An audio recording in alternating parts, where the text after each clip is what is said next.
hablo de la nueva alianza sellada en Cristo. Pero las teologías de la liberación de que hablamos, dice el cardenal, entienden por iglesia del pueblo una iglesia de clase, la iglesia del pueblo oprimido que hay que concientizar en vistas de la lucha liberadora organizada. El pueblo, así entendido, dice, llega a ser también para algunos objeto de fe en el pueblo. Bien, finalmente, la caridad, la última virtud teologal, la caridad horizontalizada, también, como la fe y como la esperanza. Dice Gutiérrez que ya se acabó la época de la caridad de tipo individualista, eso de ayudar a un pobre, se acabó eso. El prójimo no es tanto el hombre tomado individualmente, el mendigo de la esquina, digamos, cuanto el hombre tomado en la urdimbre de sus relaciones sociales. Es la clase social oprimida, explotada, es el pueblo sojuzgado. Más aún, dicen algunos, ayudar a la salvación, a la solución de los problemas individuales no es sino solidificar más la explotación. Eso me dijo una vez, me da vergüenza decirlo, pero un sacerdote me dijo eso. Me lo desea ayudar en una zona del norte de Santa Fe a una gente. No hay que ayudar, hay que dejar que la situación siga así para ir creando, exacerbando la indignación, de modo que pueda provocar eso el estallido social. En cambio, si ayudamos a la gente, entonces no va a haber ese estallido. Hay que radicalizar la pobreza y la miseria para que haya el estallido social. Y por eso estos teólogos unen la caridad con la lucha de clases, aunque parezca extraño. La lucha de clases sería la expresión actual de la caridad. Como dice el teólogo Girardi, italiano, la alternativa no está en admitir o no la lucha de clases, sino saber en cuál de los dos bandos me pongo yo. Esa es la cosa. El amor exige la lucha de clases. Y por eso, dice este teólogo, cuando la Iglesia rechaza la lucha de clases, se está comportando objetivamente como una pieza del sistema imperante. El documento de la Santa Sede sale al encuentro de esta extraña versión de la caridad. Se presenta la entrada en la lucha de clases, dice, como una exigencia de la caridad como tal. Se denuncia como una actitud estática y contraria al amor a los pobres la voluntad de amar desde ahora a todo hombre, cualquiera que sea su pertenencia de clase, y de ir a su encuentro por los caminos no violentos del diálogo y de la persuasión. Si se afirma que el hombre no debe ser objeto de odio, se afirma igualmente que en virtud de su pertenencia objetiva al mundo de los ricos, él es ante todo un enemigo de clase que hay que combatir. Consecuentemente, la universalidad del amor al prójimo y la fraternidad llegan a ser un principio escatológico, válido solo para el hombre nuevo que surgirá de la revolución victoriosa. Al fin se podrá amar a todos, pero ahora tenemos en última instancia que odiar, aunque se diga que se ama, pero la lucha de clases pide, en cierta manera, el odio a la clase opresora. Es decir, la caridad sería el odio a la clase opresora. Con evidente sagacidad observa el cardenal Ratzinger que para estos teólogos esta lucha de clase no es algo que se da tan solo en lo exterior de la Iglesia, sino que también marca la Iglesia por dentro, aunque parezca extraño. Tales teólogos, dicen, no se limitan ya a la corrección fraterna de los pastores de la Iglesia cuando su comportamiento se aparta del Evangelio, ¿no? Uno ve una autoridad, un sacerdote, un obispo, que sé yo, y uno lo puede, la corrección fraterna no es ningún pecado, es un acto de caridad, decirle que se está apartando de sus deberes. No es eso, sino que estos teólogos se tratan de poner en duda la estructura jerárquica de la Iglesia tal como la ha querido el Señor. Se denuncia la jerarquía y el magisterio como representantes objetivos de la clase dominante, que es necesario combatir. O sea, la jerarquía es clase dominante, clase opresora, la lucha de clases adentro de la Iglesia también. Entienden las relaciones entre la jerarquía y lo que llaman las bases como relaciones de dominación que obedecen a la ley de la lucha de clases. La visión de la caridad conduce a la teología de la liberación hacia un nuevo concepto de unidad, no aquella que se funda en la misma fe, esperanza y caridad, sino en la lucha común, unidos en la lucha. Esa es la unidad nueva. La conflictividad debe reemplazar entonces a la fácil conciliación. La polarización de las opciones, como escribe Gutiérrez, coloca a unos cristianos entre los oprimidos y perseguidos y a otros entre los opresores y perseguidores. El hecho entonces de la lucha de clases cuestiona la unidad de la Iglesia y urge una redefinición de lo que se entiende por dicha unidad. La verdadera unidad será, pues, dicen, la que se realiza en torno a una misma opción en favor de los oprimidos. Los oprimidos, todos los oprimidos se unen frente al adversario común, posibilitándose así una especie de amplio ecumenismo que incluirá también a los marxistas. En este mismo sentido, el Padre Segundo sostiene que en la Iglesia todos nos creemos hermanos, porque hablamos de gracia, de demonio, de salvación, tenemos un lenguaje común los que estamos acá. Sin embargo, dice, si un sacerdote viene aquí y predica, saliéndose de eso intemporal y entrando en las opciones temporales, hablando de los oprimidos, se vaciaría la mitad de la Iglesia. Y por eso dice, rompamos de una vez por todas esa falsa unidad, esa unidad en la fe. Porque en la práctica, ¿qué es lo que aparentemente une a todos los cristianos? Dice Segundo, es una serie de ideas, es el credo. Y no es esta la verdadera unidad.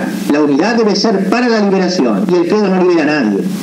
Bajo este prisma hay quizá más diferencias entre católicos y católicos que entre algunos católicos y algunos marxistas. Lo que mantiene la unidad verdadera, la unidad teologal de la Iglesia, sabemos nosotros, bueno, los que queremos ser católicos, es la Sagrada Eucaristía. La misa, la Eucaristía mantiene la unidad de la Iglesia. Pues bien, hay que transformar, dicen los teólogos de la liberación, la Eucaristía en una fuente de lucha, como dice Ratzinger, en celebración del pueblo en lucha. En la celebración del pueblo en lucha. Eso es la Eucaristía. Se niega, dice el cardenal, que tenga todavía sentido la participación en la misma mesa eucarística de cristianos que pertenecen a clases opuestas, ricos y pobres, comulgar juntos. ¿Cómo es eso?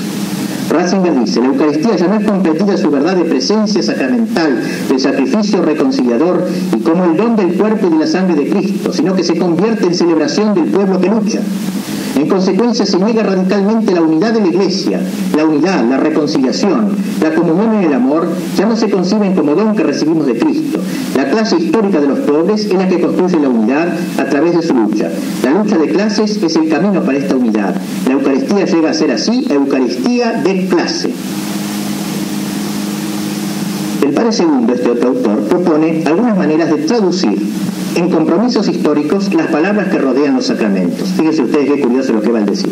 Dice así: cuando se bautiza un niño, dice, el ritual prescribe unas oraciones para echar el demonio de la criatura, exorcismos. ¿Por qué en una comunidad cristiana viva y real no ensayar una posibilidad? Nombrar, con nombre y apellido, a ese demonio que se pretende expulsar. ¿Por qué no? Si se trata de un demonio histórico, de una fuerza que lucha históricamente hoy aquí con la fuerza del amor que Cristo trae. Si se trata de una criatura pobre, por ejemplo, ¿por qué no decir, sale espíritu inmundo del capitalismo, de este niño, para que entre en la sociedad como una esperanza creadora y no como un peón más? El niño no entenderá absolutamente nada. Y si se trata de un rico, ¿por qué no decir, sale espíritu inmundo del lucro de este niño, este monstruo, este niño horrible que tengo acá adelante, para que en adelante pueda tener relaciones humanas y no cosificadas con los demás hombres, y por supuesto atenerse a las consecuencias? Y concluye Segundo, simples ejemplos de la manera como un sacramento puede y debe ser en una iglesia nueva una celebración y una preparación de la liberación histórica. Fe, esperanza y caridad, tres magníficas virtudes que nos elevan a lo alto, pero que aquí nos han achatado, digamos, al nivel completamente de lo temporal, de lo horizontal. La refutación de este intento de horizontalización de las virtudes teologales nos llevaría un tiempo de que no disponemos. En la base de este error está la negación de la distinción de los planos. La historia del mundo no coincide con la historia de la salvación. Hay fracasos, decimos los católicos, hay fracasos en el plano humano que son fecundos espiritualmente. Hay injusticias que santifican al damnificado. No todo progreso en la justicia es un progreso en la santidad. El martirio, por ejemplo, que es el acto supremo de la injusticia de parte del verdugo, es lo que hace avanzar más a la Iglesia. Se advierte asimismo en estos teólogos una grave desconsideración de los valores eternos. Nos recuerdan aquellos que reprobaba a Cristo en su sermón eucarístico, aquellos judíos que lo seguían por el pan de la tierra, cuando Él venía a traerles otro pan, el indeficiente. Si bien Gutiérrez habla de liberación del pecado por Cristo, de hecho toda su exposición va a la liberación de las consecuencias del pecado en el orden político y económico y no al pecado mismo.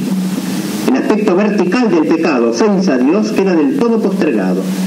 La praxis del cristiano se reduce a la lucha de clases, no al trabajo de la abnegación, de la mortificación, en orden a la liberación del propio egoísmo, para poder abrirse, esta vez en serio, a la comunión con Dios y a través de Él con el prójimo. La mirada y la entrega al hermano en Cristo en tanto tiene sentido en cuanto que previamente hemos mirado a Cristo y queremos al amarle entregarnos a su servicio en el prójimo. Y así llegamos a lo horizontal, sí, pero a partir de lo vertical.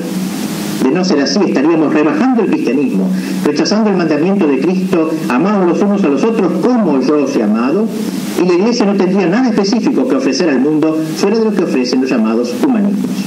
Destruyéndose la caridad, vínculo de unión, se destruye la verdadera unidad. Al reducirse la unidad a una alianza idealista contra el opresor, la Iglesia pierde su unidad profunda, basada en la misma fe, la misma esperanza, la misma caridad. Para ella se otra unidad de base humana y de tipo político, que en última instancia no podrá sino engendrar un cisma interior, la Iglesia burguesa contra la Iglesia socialista. Para terminar, algunas palabras en orden a rebatir este intento, un camino verdaderamente equivocado. Digamos con Ratzinger que el criterio último y decisivo de verdad no puede ser otro en última instancia que un criterio teológico. La verdad sobre el hombre, su historia y su destino hay que juzgarlas a la luz de la fe y de lo que ésta nos enseña acerca de la verdad del hombre y del sentido último de su destino. Como respuesta general desde la fe, debemos decir con el documento que nos ocupa que el Nuevo Testamento no exige en primer lugar, como presupuesto para la entrada en la libertad, un cambio de condición política y social, si bien la nueva libertad traída por la gracia de Cristo tiene repercusión necesaria en el plano social. La inversión de valores que propone la teología de la liberación es subversora del cristianismo.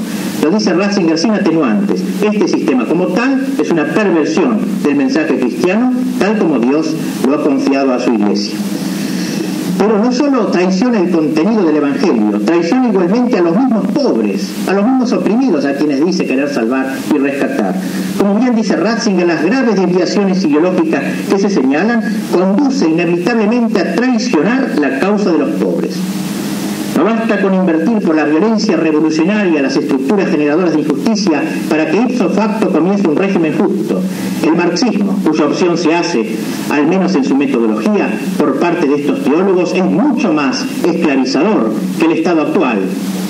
Como afirma Ratzinger, un hecho notable de nuestra época debe ser objeto de la reflexión de todos aquellos que quieren en serio la verdadera liberación de sus hermanos, y es que millones de nuestros contemporáneos aspiran legítimamente a recuperar las libertades fundamentales de las que han sido privados por los regímenes marxistas, y ateos que se han apoderado del poder por caminos revolucionarios y violentos, precisamente enarbolando la bandera de la liberación del pueblo.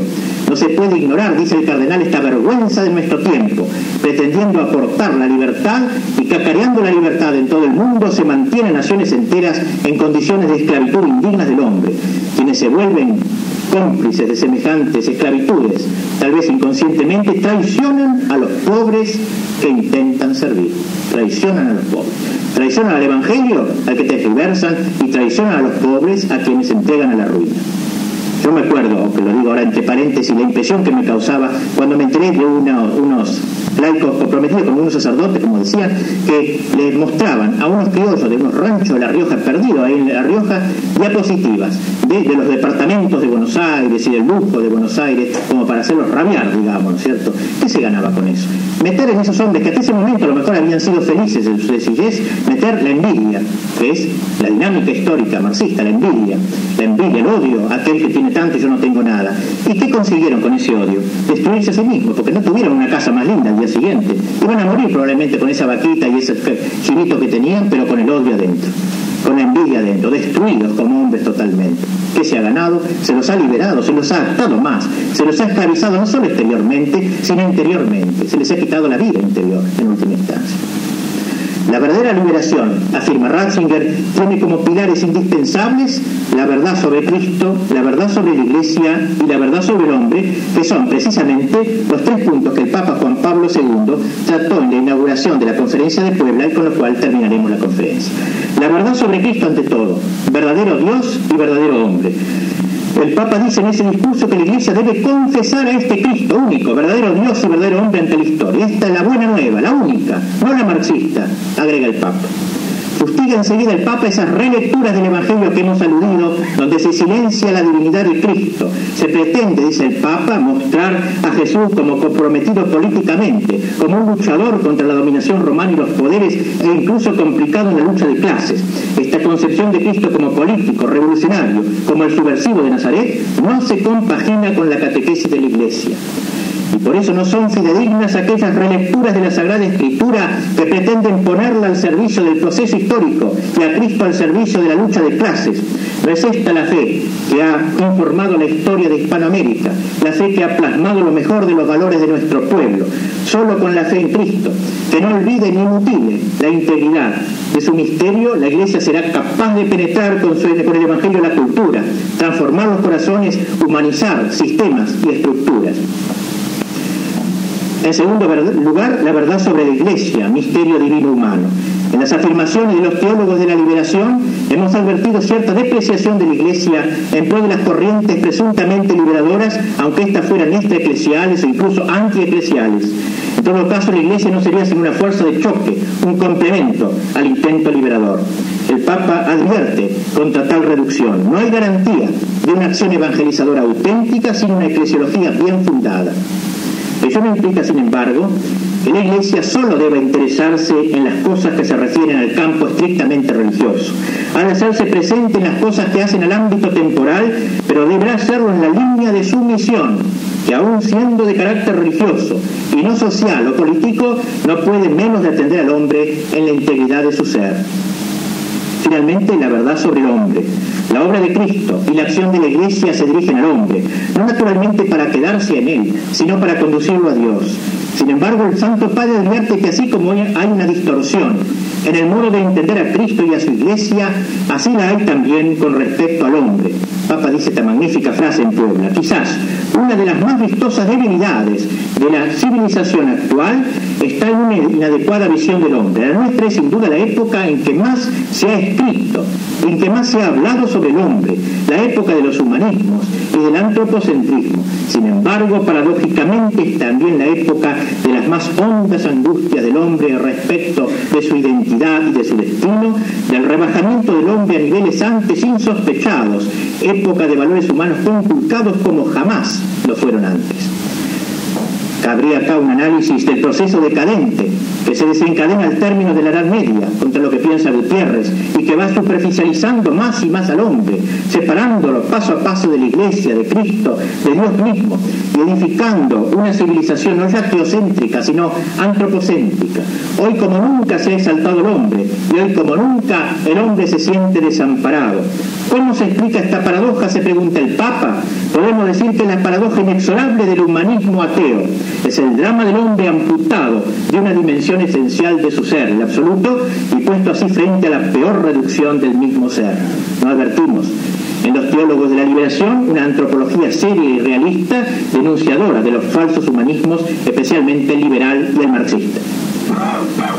Concluyendo, con Ratzinger, que para enfrentar esta grave desviación del cristianismo será oportuno, ante todo, acentuar los aspectos esenciales del misterio cristiano que la teología de la liberación tiende a desconocer o a eliminar: la trascendencia y la gratuidad de la redención en Cristo, verdadero Dios y verdadero hombre, la soberanía de la gracia divina, la verdadera naturaleza de los medios de salvación, en particular de la Iglesia y de los sacramentos, recordar la verdadera significación de la ética, que no es relativo al bien y al mal, recordar el sentido auténtico del pecado, recordar la necesidad de la conversión, recordar la universalidad de la ley del amor fraterno, dice el cardenal, es decir, todas las cosas que estos teólogos niegan o minimizan, subrayar lo que olvidan o aclarar lo que tergiversan, pero también, como se agrega en el documento, una de las condiciones para el necesario enderezamiento teológico es la recuperación del valor de la doctrina social de la Iglesia.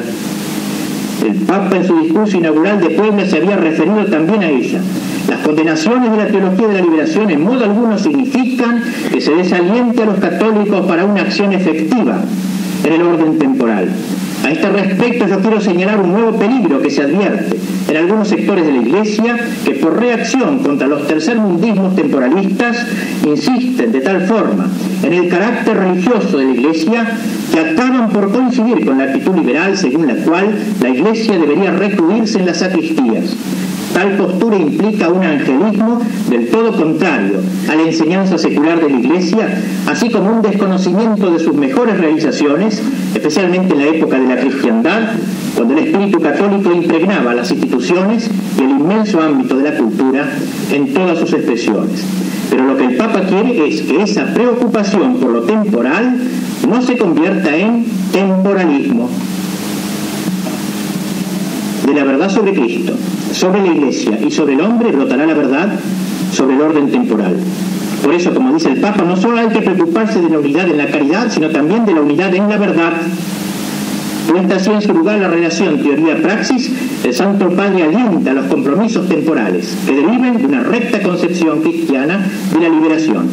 Dicha liberación deberá ser, ante todo, salvación del pecado y del maligno, del diablo.